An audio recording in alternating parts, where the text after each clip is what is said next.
अस्सलाम वालेकुम। Food industry की आप कभी बातें सुनिए।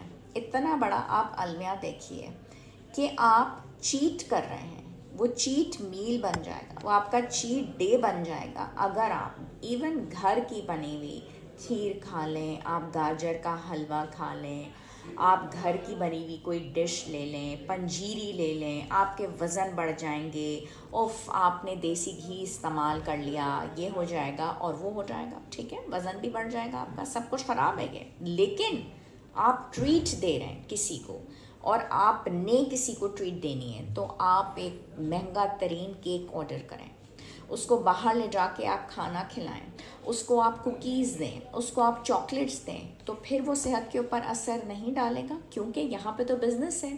फूड इंडस्ट्री फिर बिज़नेस कैसे करेगी, वो ग्रो कैसे करेगी? तो यहाँ पे ट्रीट्स हो जाएंगी, यहाँ पे बर्थडेज हो जाएंगी, यहाँ पे डेज मनाए जाएंगे। आप अपनी अक्ल इस्तेमाल करें।